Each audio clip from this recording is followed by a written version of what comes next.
Good morning, children. In a previous lecture, we discussed about male reproductive system. So today we will discuss about female reproductive system. So you all are aware about female reproductive system. In class 10th, it was there in your course. So in class 12, we will do detailed study of female reproductive system. Female reproductive system include pair of ovaries, oviducts, uterus, cervix and vagina, right? Beside their external genitalia, they are also there which are present outside the body.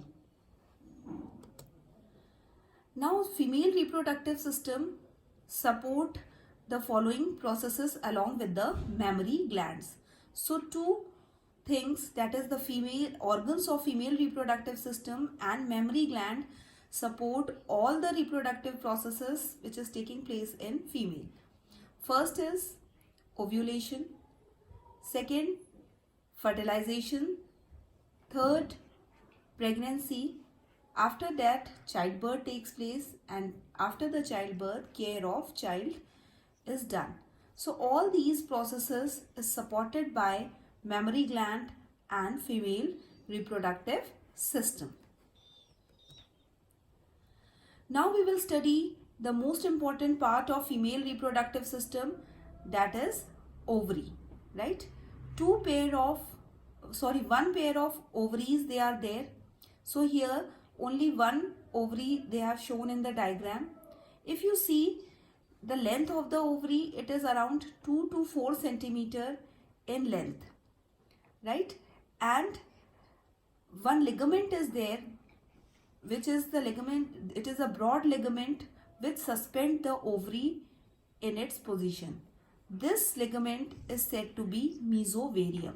So mesovarium is a broad ligaments of the uterus which suspend the ovary. Now if you see the internal structure of ovary, you will see it is covered by a layer which is said to be the germinal epithelium, right? Germinal epithelium, inside the germinal epithelium, ovarian stroma is there. This ovarian stroma is divided into two zones, right? This is the stroma, the entire place it is said to be the stroma, and this stroma is divided into two zones.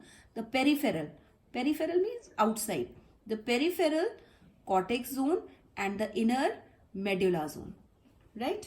And what you will see in the peripheral zone, you will see many ovarian follicle in the different stages of development.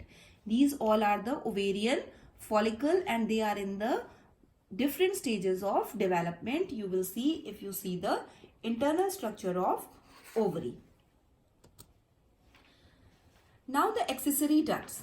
The accessory ducts includes uterus, oviducts and vagina. These are the accessory duct which are present in female. Now each oviduct, you are seeing here, this entire portion, this pink color, dark pink color portion, this is actually oviduct. So two oviducts they are there. If you see the oviduct in female, it is about 10 to 12 centimeter in length, right?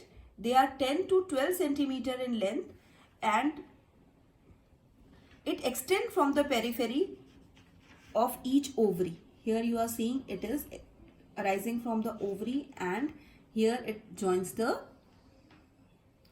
uterus, right?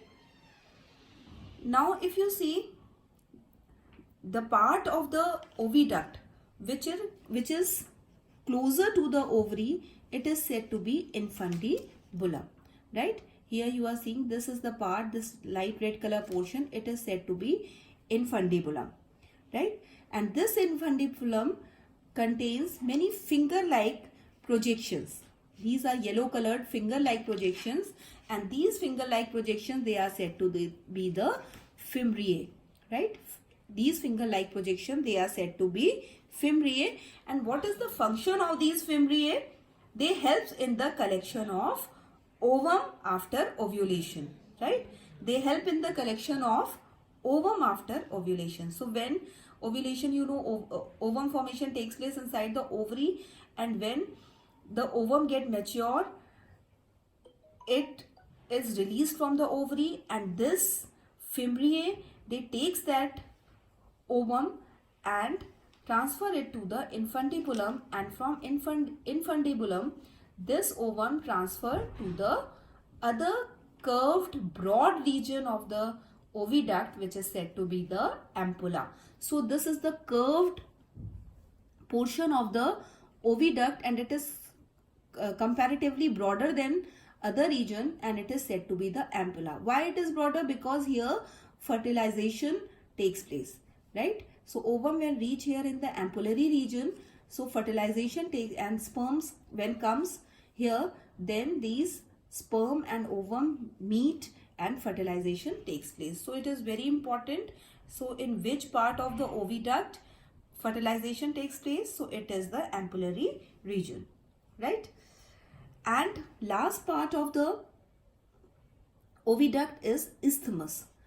It is comparatively narrower part, and it is smallest part of the oviduct, and it joins to the uterus, right? So is it clear? So there are three parts of oviduct, namely infundibulum, ampulla and isthmus. And you know that in ampullary portion the fertilization of ovum takes place, right? Now we will study about the uterus, right? Uterus, only one uterus is there in female, and here another name of uterus is said to be the womb. So uterus is also said to be the womb.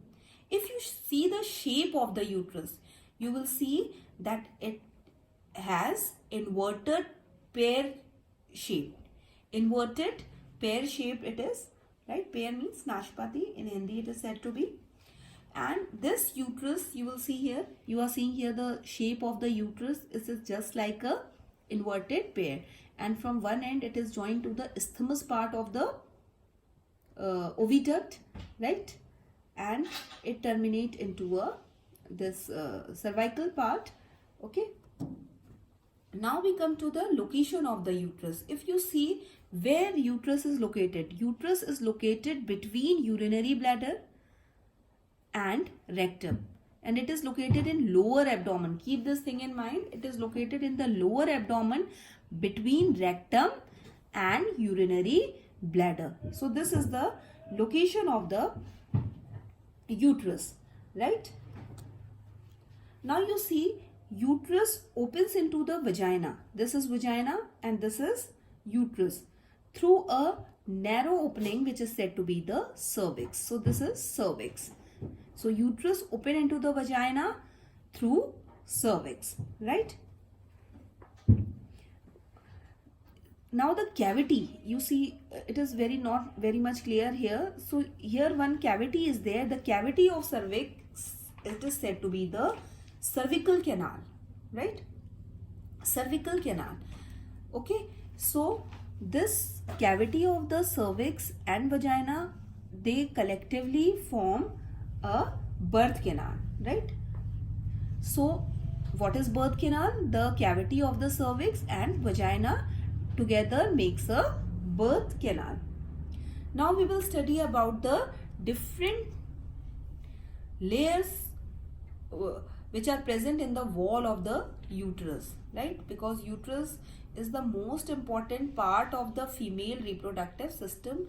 Here the implantation takes place and the development of embryo occur in the uterus. So uterus wall should be adapted to carry the baby during the time of pregnancy. Okay, so if you see the layers of wall of uterus, what you will see that wall of uterus is divided into 3 layers. Okay, 3 layers they are there. Outermost layer, it is said to be perimetrium, right? And it is quite thin and membranous. With red it is shown in this diagram. So this is perimetrium. This is the outermost layer of the uterus, and it is thin and membranous. Keep this thing in mind, right? And inside this, what you will see, the middle thick layer is there. This is the quite thick layer, right? And this is said to be the myometrium.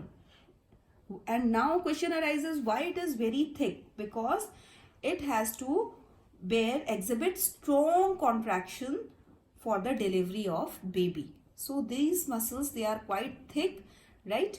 And they exhibit strong contraction for the delivery of baby. Is it clear?